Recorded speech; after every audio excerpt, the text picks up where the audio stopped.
Alrighty guys, I'm also going to explain to you, I was going to say in person, but in video, the final portfolio. I want to make sure I do it more in video mode because I'm a better communicator like this.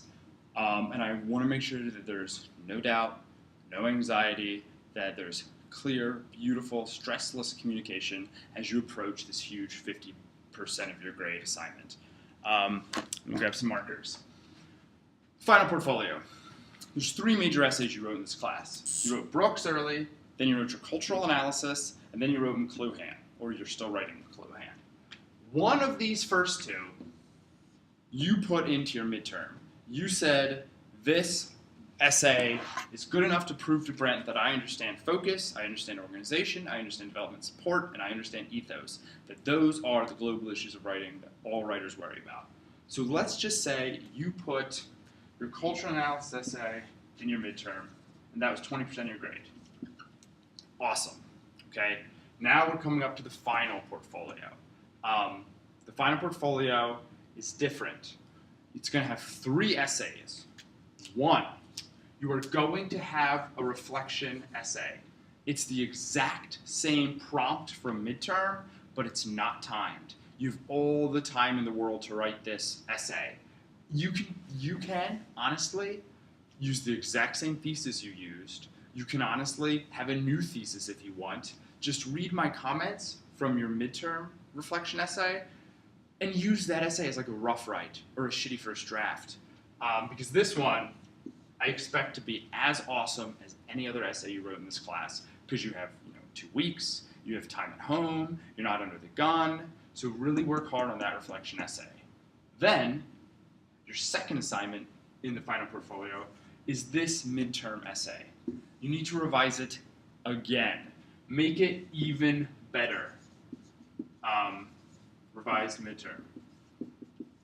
Make this essay awesome. There's no excuse now because you've written a shitty first draft for that essay. You've written a first instructor review draft for this essay. You may have done a conference draft for this essay. You did a midterm draft of this essay. Arguably, in the final, this could be your 5th draft of this essay. Writing is a process. You're never done of an essay. You go into it again and again and again. So, revise that essay again. The third essay in your final portfolio is one of the remaining 2 major essays. So if you have cultural analysis as your midterm essay, that means you can do Brooks or McLuhan as your third and final essay. If you did Brooks as your midterm essay, you can do cultural analysis or McLuhan as your third essay. You do not have to have McLuhan in your final portfolio. I repeat, you do not have to have McLuhan in your final portfolio. You have to have an SFD for tonight. You have to have a first instructor review draft for that due date, but you do not have to have McLuhan in your final portfolio. If it's just really hard and you really feel like you can't even begin to think about composition because the ideas themselves are really hard to wrap your brain around, don't worry about it. It was just another kind of ball field to practice your composition skills on. You can just go back and use Brooks or cultural analysis. So again, the third essay is one of the remaining major essays. All right? So those are the 3 things that are going to be in your final portfolio. An awesome reflection essay that you have out of time class to write, but it's the exact same prompt as last time, and I've already given you comments on midterm, so use those. The same essay you submitted for midterm, just re-revise it, make it rock, make it 4.0. There's no reason why it shouldn't be awesome. And then one of the remaining essays, right? Either Brooks, cultural analysis, or McLuhan, whichever one you did not use at midterm. Okay? And then grading-wise, the reflection essay is 20%. It's a big essay. The revised midterm is only going to be 10%. That was the meat of it. Just prove to me you can revise even more. It's just really practicing process. And then the re-revised third essay is another 20%. And that equals the 50%. Again, there's no tricks up my sleeve. I'm using the same rubric I've used all year. on the portfolios, I grade a lot less heavy because it's like training for the Olympics. You go to Colorado, you're at high altitude where it's harder for oxygen, it's harder to practice, and then once you get to London and you're at sea level, you're twice as fast.